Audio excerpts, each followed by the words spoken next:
మాకు చాలా ప్రాబ్లమ్స్ ఉన్నాయి. మాకు పండగ సెలవులు ఇవ్వాలి, జాతీయ సెలవులు ఇవ్వాలి. 20 రోజులు మేము పనిచేస్తే 1 రోజు జీతం కట్టే సెలవు ఇవ్వాలి అని చెప్పి ఇవన్నీ రేపు వచ్చేటటువంటి టెండర్ని పొందుపరిచి ఆ కాంట్రాక్టులు వచ్చేవాళ్ళు కరెక్ట్గా ఇచ్చేటట్టు మీరు చేయకపోతే మేము పనిచేస్తాం, మొత్తానికి పనిచేస్తాం. కేసు లేదు, కేసు అయ్యేది లేదు. పని మొత్తం పనిచేస్తాం. పని చేసిన తర్వాత ఇదేం చేస్తాం, మేము చూస్తామని చెప్పి గట్టిగా వార్నింగ్ ఇవ్వడం జరిగింది. పిలుస్తాం, అదో పిలుస్తాం, ఇంకో పిలుస్తామని చెప్పి అంటా ఉన్నాం. పిలుస్తామేమో పరిస్థితి కలపడకనే మళ్ళీ మొన్న ఒకసారి గెలిచాం. డిఎంఈ గారిని కలిసాం. ఆ డిఎంఈ గారు లోపల లక్షించి వచ్చాం. ఆయన ఎన్నిసార్లు పోయినా కనపడలేడు, కలవట్లేడు. వైద్య విధాన పరిషత్ కమిషన్ 3 సార్లు గెలిచాం. ఆ తర్వాత ఎంపీ గారిని గెలిచాం. మేడం ఒక ఆమె వచ్చింది. ఇప్పుడు ఏది ఆరోగ్య కుటుంబ సంక్షేమ శాఖ డైరెక్టర్గా సంజనా మేడం అని చెప్పి ఒక ఆమె వచ్చింది. ఆమెను కలిసాం. అందరికీ లెటర్ ఇచ్చాం. టెండర్ ప్రక్రియ వెంటనే పిలవాలి, ఒకటి మన డిమాండు. రెండవది ఏంటంటే కనీస వేతనం 24,000 నిర్ణయించాలి. 3వ పాయింట్ ఏంటిదంటే మాకు సంవత్సరానికి 15 రోజులు ఎర్రన్ లీవ్స్ అంటారు. ఎర్రన్ లీవ్స్ అంటే మనం 20 దినాలు పనిచేస్తే ఒకటి ఇవ్వాలి. అంటే దాని లెక్క ప్రకారం చూసుకుంటే మాకు 15 దినాలు వస్తాయి సెలవులు.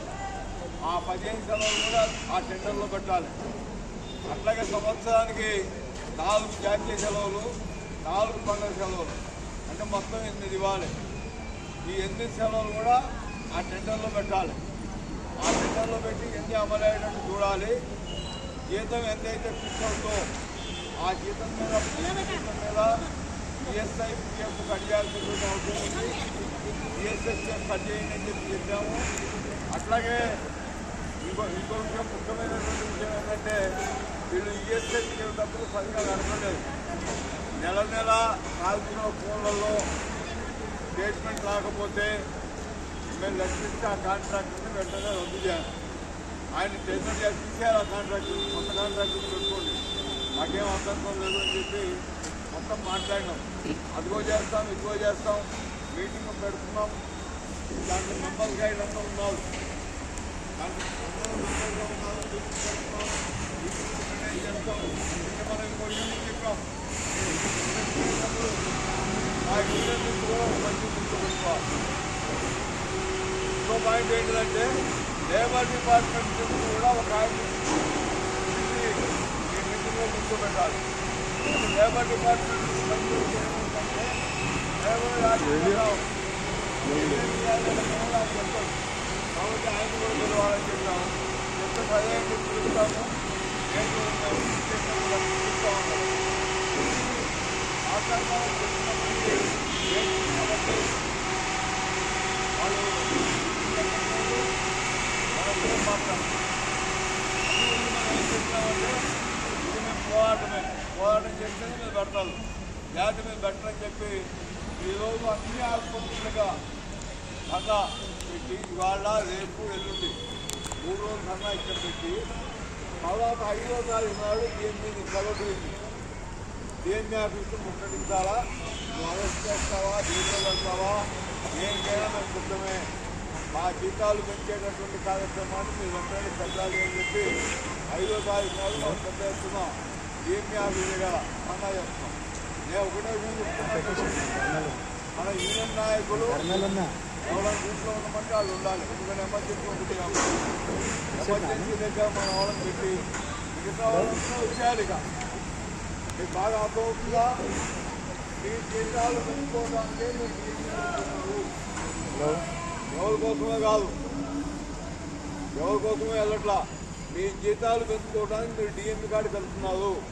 మనం ఇక్కడ మేనేజ్మెంట్ మీద, సూపరింటెండెంట్ మీద ఏం ఫైట్ చేయట్లా, కాంట్రాక్టర్కి వ్యతిరేకంగా ఏం ఫైట్ చేయట్లా. మా జీతాలు పెంచండి. మా జీతాలు పెంచితే కాంట్రాక్టర్ కూడా లాభమే, ఆయన కమిషన్ ఎక్కువ వస్తుంది, డబ్బులు కూడా మిగులుతాయి బాగానే. కాబట్టి మీకు కూడా లాభమే. మాకు జీతాలు పెంచాల్సినటువంటి బాధ్యత మీ మీద ఉంది. కాబట్టి మీరు కూడా సపోర్ట్ చేయాలని కాంట్రాక్టర్లను కూడా చెప్పాం. చెప్తే సరే సార్ మా సపోర్ట్ కూడా ఉంటుందని వాళ్ళు చెప్పారు. మరి ఏం సపోర్ట్ చేస్తావు సెలవుగా సపోర్ట్ అయితే చేస్తామని చెప్పారు. ఎందుకంటే ఇదే కాంట్రాక్టర్లు ఉంటారు. ఇవాళ మీ లోపల్లో ఉన్న ఆయన రేపు ఉస్మానియాకి వెళ్తాడు, ఉస్మానియా వాడు ఇక్కడ రావు, అంతే కదా. కాంట్రాక్టర్లు తిరుగుతూ ఉంటారు. కాబట్టి అన్ని కండిషన్స్ కరెక్ట్గా పెట్టి మనం జీతాలు పెంచాలా అనేటటువంటి డిమాండ్ తోటి గవర్నమెంట్ మేల్కోవాలని ఇవాళ మనం ఈ ధర్నా చేసి ఇది పేపర్లో వేస్తే ముఖ్యమంత్రి గారి దృష్టికి పోద్ది. ఒక్కరోజు చేస్తే పోదు, 2-3 రోజులు కంటిన్యూగా చేస్తే పోద్ది. అందుకని ఇవాళ రేపు ఎల్లుండి 3 రోజులుగా మా ధర్నా పెట్టడం జరిగింది. ఇది మొత్తం స్టేట్ యూనియన్ తీసుకున్నటువంటి నిర్ణయం. దీంట్లో చెప్పాలి కదా, ఎప్పుడు లెక్కరిస్తాము అప్పుడు ధర్నా చేస్తాం.